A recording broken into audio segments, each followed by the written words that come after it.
The Sabbath's hidden code, a journey into ancient wisdom. Beneath the surface of time, buried under centuries of tradition and man-made doctrines, lies a hidden code, a divine signature woven into the very fabric of creation. It is not a secret to those who seek truth, but a mystery to those who blindly follow tradition. This hidden code is the Sabbath, a key that unlocks the wisdom of the ages and reveals God's eternal covenant with humanity. The Genesis Code. The origin of the Sabbath is no ordinary event. In Genesis 2:3, we find its divine inception. And on the seventh day, God ended his work which he had made, and he rested on the seventh day from all his work which he had made.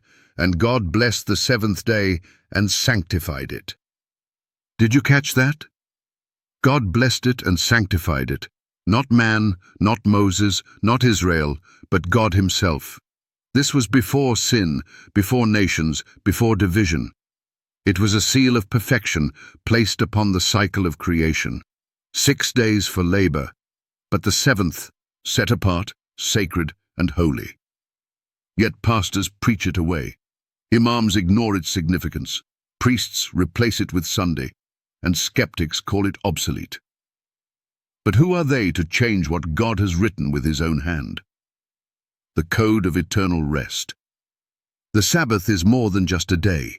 It is a divine code of rest. It is a declaration of God's sovereignty over time and space. In Exodus 20:8-11, the command is unmistakable. Remember the Sabbath day, to keep it holy. For in 6 days the Lord made heaven and earth, the sea and all that in them is, and rested the seventh day. Wherefore the Lord blessed the Sabbath day and hallowed it. The word remember suggests it was already known, long before Sinai, long before the 10 Commandments were inscribed. It is the only commandment that begins with remember, as if God knew we would forget. And indeed, the world has forgotten. Pastors proclaim it as ceremonial, imams call it irrelevant, priests label it outdated, and skeptics brush it off as Jewish tradition. But Isaiah 66:22-23 declares that in the new heavens and the new earth, from one Sabbath to another, shall all flesh come to worship before me, saith the Lord. If it is irrelevant, why does it extend into eternity? If it is ceremonial, why does it exist before sin and after redemption? Breaking the code of man-made traditions. The hidden code of the Sabbath shatters the chains of man-made traditions. Constantine's decree in AD 321 did not change God's law. It only redirected the masses towards sun worship, masked in Christian clothing. For centuries, churches embraced Sunday, not because it was biblical, but because it was convenient.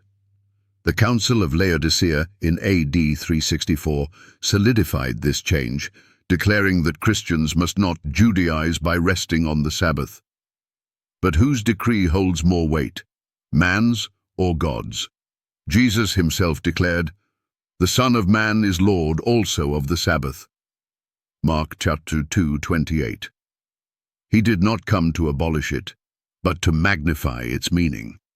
When he spoke of the end times, he warned his disciples, "Pray that your flight may not be in winter or on the Sabbath."